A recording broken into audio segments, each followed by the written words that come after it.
Stefaniu, bardzo się cieszę, że możemy rozmawiać. Bardzo się cieszę, że Cię widzę. No i cóż, zacznijmy od tego, że mieszkasz w Polsce, tak? Tak, w Lublinie. Od kiedy?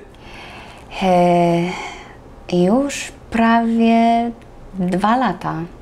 Dlaczego się zdecydowałaś tam zamieszkać i jak to jest, że mówimy po polsku? Kiedy się nauczyłaś? Gdzie się nauczyłaś?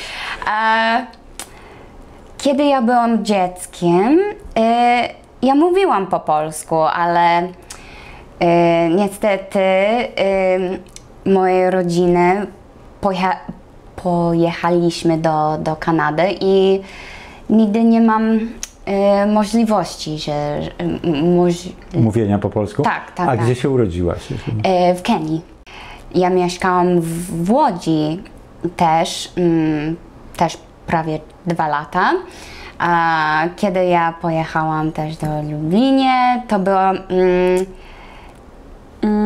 kurs językowy na Kulu. Tak. I to było naprawdę super, bo dla mnie polski język jest bardzo trudny dla mnie, więc to było bardzo dobrze dla mnie, że cały czas uczyłam po polsku 5 godzin każdego dnia, prawie 5.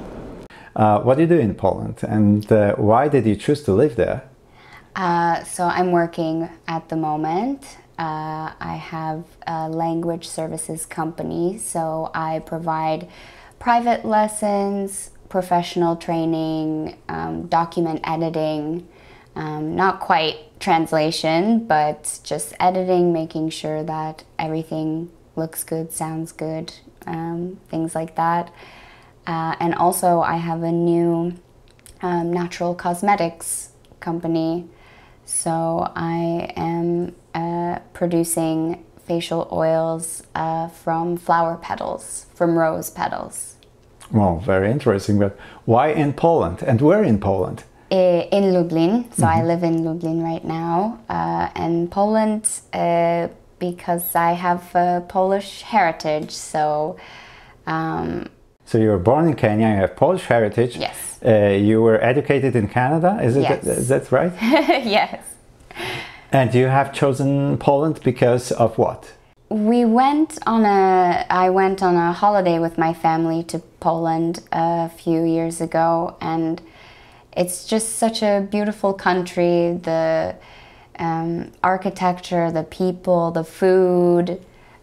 I really loved it, and when I graduated from college, from Teachers College, as a English as a second language teacher, it made more sense for me to be somewhere where not everybody spoke English, and Poland was a great option as well because of my Polish roots as well.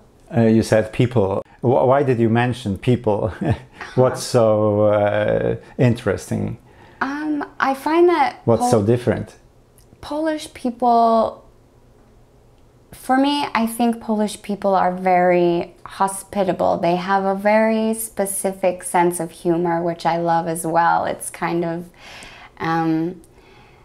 a little bit sarcastic, and I quite enjoy that. And I find that Polish people are very, despite what the stereotype may be, I find Polish people to be quite welcoming, and quite... Why do you think this stereotype? Why is it so?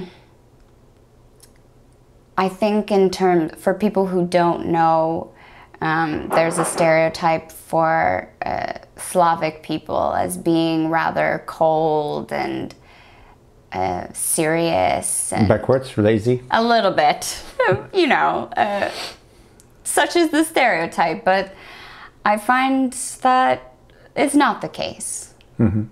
It's not the case, so. Okay, last question about Poland. Sure. What you don't like about Poland? What do I not like about the grammar, the Polish language grammar? It's very difficult, but I'm learning. Co ci się nie podoba w Polsce?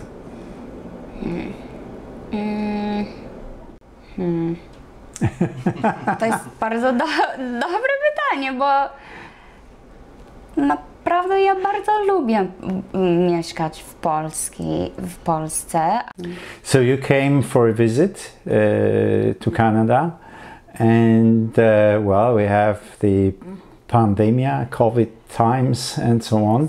How was your travel? How was it? Tell me about it from the start when you bought the ticket on the Polish Airlines or LOT, and you came directly, right, from Yes. Warsaw to Toronto. This is the most convenient flight. Yes. And so, how it worked for you? So at the beginning, when you purchase the ticket, there's also a list of to-dos, things you need in order to be able to travel to Canada.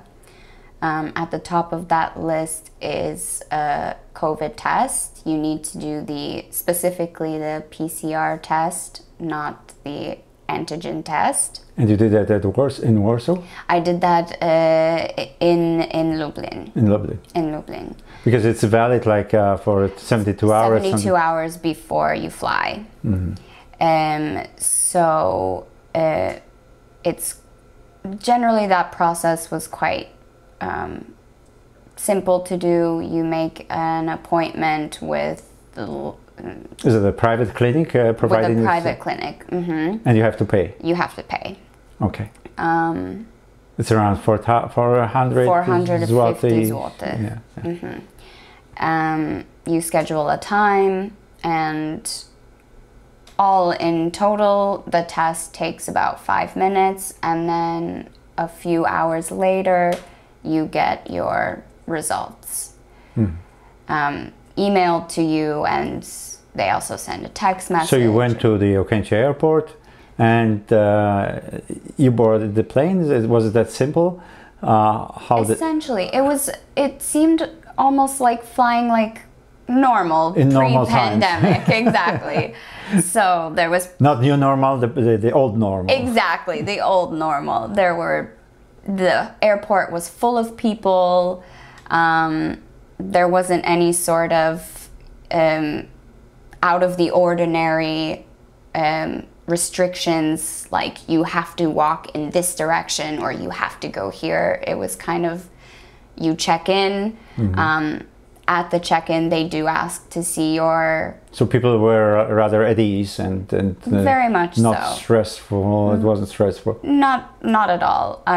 There's still people wearing masks, but there are also quite a few people who aren't wearing masks. So it's like more like an optional. Exactly. And, you know, I didn't see anybody really run into trouble for not wearing the mask. I didn't wear my mask sometimes. So just like in a free country.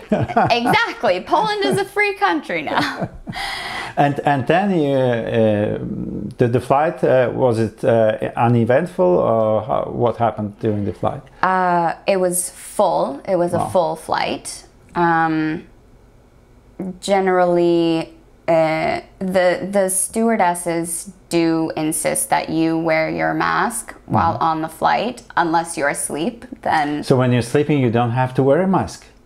I think when you're asleep, they don't bother you to wear your mask. So when you see stewardesses, just close your eyes. Exactly.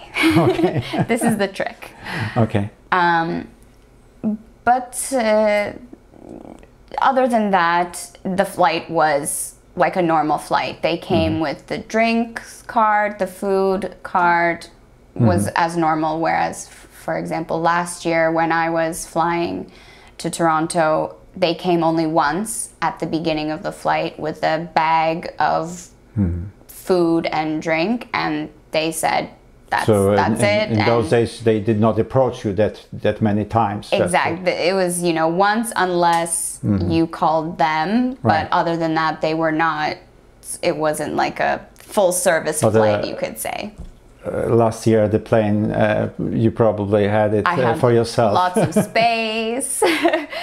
But this time around, it was again almost like normal. And you landed in Toronto, and what then? And we got off the plane and went straight to customs. And what was interesting about customs was they didn't ask any sort of usual customary questions. So it was mostly all, where will you be quarantining? Have you booked the hotel? Do you have the vaccine? Just things about... And for the record, you are not vaccinated, right? No. Okay. No. And then sort of as a side note at the end, it was, you know, do you have any pierogi or kielbasa with you? No, I don't. Okay. Myself, I had not pre-booked the hotels. Wasn't it? Did they ask you? Did they have pierogi or kielbasa? They did. Wasn't it stereotyping? It was, you know, and it's strange because, you know, above board, it's all very sort of friendly and things, but you know, you can't go where you want to. It's seemingly friendly, but you can't go where you want to go. There are people kind of every step of the way herding you in a specific direction, and asking you the same questions that you have all over again. Is that all over again. And so the fact that I hadn't pre-booked this hotel, they put a sticker on my passport and sent me to another line. In this other line were other people who didn't have everything checked off. For example, there were other people who hadn't booked the hotel. There were people who didn't have appropriate certification for being fully vaccinated. There were also 3 people in front of me who supposedly had positive COVID. And there was no social distancing, none whatsoever.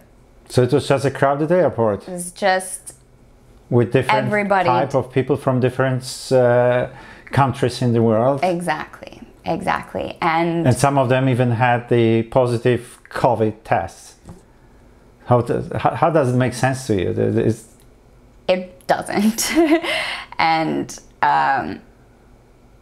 it was just, you know, we were kind of told, stand in this line and wait your turn. And that was sort of all the help that we got. So there were a lot of families we were standing in this line, or personally, I was standing in this line for about an hour, maybe an hour and a half, not really talking to anybody, not knowing really what I was in this line for, except that I didn't book the hotel, and I was told that I would have to give my reason to whoever I would speak to at the end of this line. Did you have to explain why you didn't want to go to the hotel? I was, by the customs officer, he had told me that I was to explain to Health Canada why I didn't book the hotel. So I thought I'll plead my case, they might see reason. Was there a possibility that you won't be getting ticket and not go into hotel? The customs officer made it seem that way, where he said, it's not my responsibility. You will have to explain all this to them, and then they will decide what to do next. So it's like their decision to give you the ticket? Exactly. That's what he said. But once I finally got, after several more hours, to the line specifically for this government-approved hotels, which they're calling GA. So those of us who aren't going to the GA go to the specific line. And then when I was there, it was made very clear you have the option to go to the hotel, or you have the option to pay the fine. They would tell people, it's your right. It's your right to go to the hotel, and it's your right to accept the fine. But it isn't your right to go home, apparently. Was it your right to remain silent? Not. There were police there, but they weren't really doing much to help. So, how many people decided to take the fine? To reject the guy? Most of the people that were in line with me at the time decided to accept the fine. Accept the fine. I think I saw. Maybe that is because you were on the Polish plane and with the Polish people who didn't like They know what's going on. There was only one person that accepted or that decided to book the hotel. From the people that were in line. So it was common to take the fine, to take the ticket and go home. Yes. There was a woman in line with me, and a police officer came out at one point and said, "Okay, who here? Are you all here to book the hotel?" And the woman behind me, she said, "No, we're not here to book the hotel. We're all here to get the fine." Okay. Pretty much saying, none of us are happy about this and we are agreeing to... You were traveling alone? I was traveling alone. So what happened when there's a family, for example, like 4 people, 6 people, did they get this exorbitant fine for each and every one of them, or?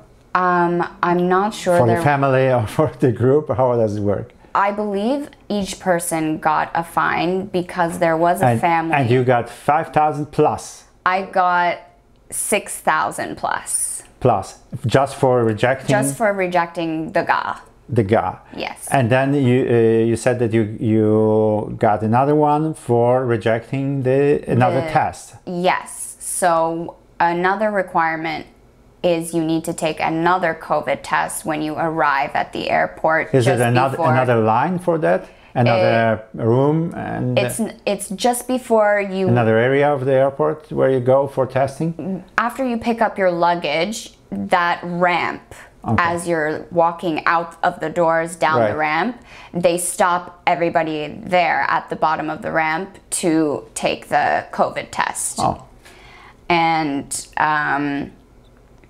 I also had said, at this point it was almost 4 hours, 4 or 5 hours after I landed, of standing in lines and being told like to go this way or this way. Travel by plane and then exactly. So I said I'd like to take the COVID test home. I'll do it at home. I'll send it, and as well this day 8, because there are 2 mandatory COVID tests when you arrive.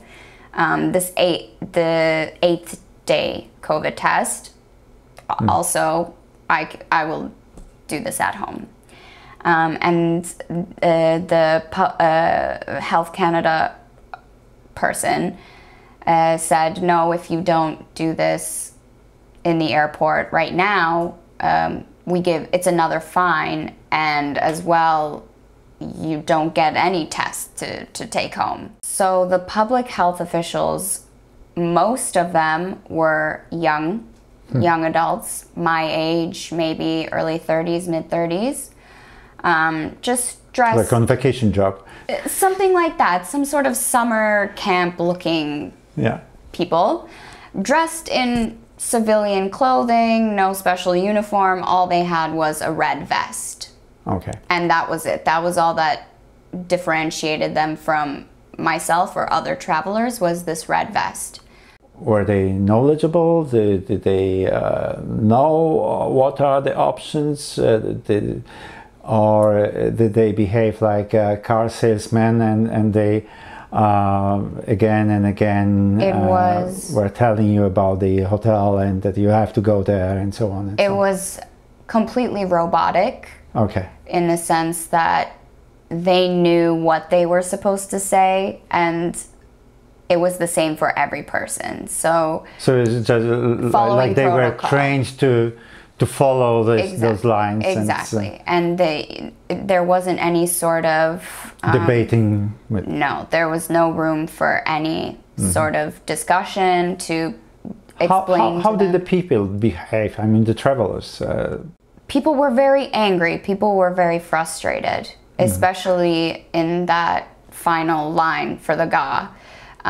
There was a family in front of me, and the father was completely distraught. He was saying, we're not going to the hotel and we are not paying the fine because we're Canadian citizens and we have an empty house that we can go and quarantine in for free and not have to pay upwards of $800.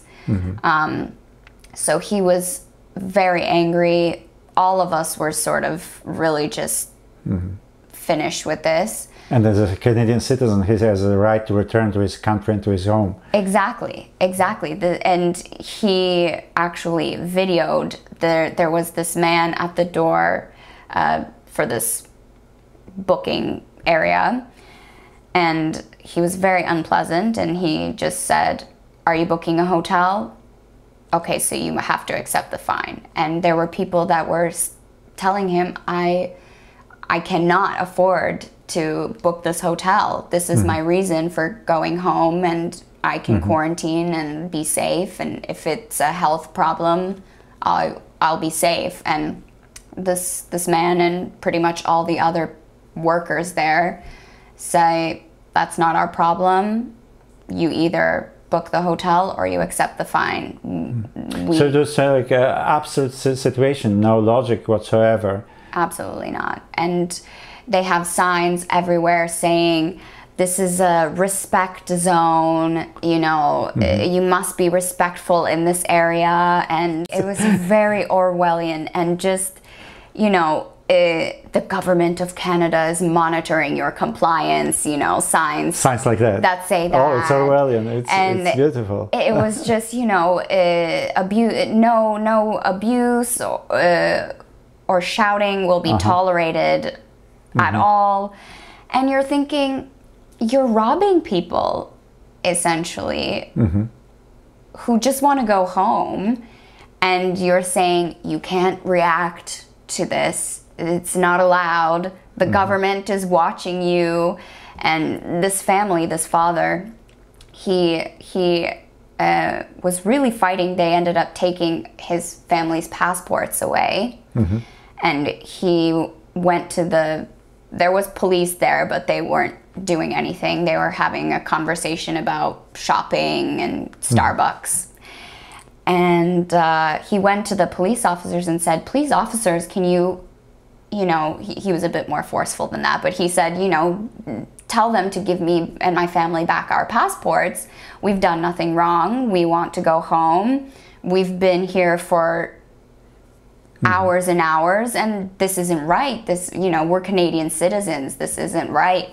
And the police officers essentially said, we can't do anything. These, whoever Health Canada people, whoever they are, they'll give you back your passports once they're finished with them. And they tried to escape through the emergency exits, actually, but they had many suitcases, young kids, a stroller. So they were blocked by the police? They were brought back into the room, very upset, and they got their fines. I think each of them, at least I know both of the parents did. I'm not sure because the two children were very young.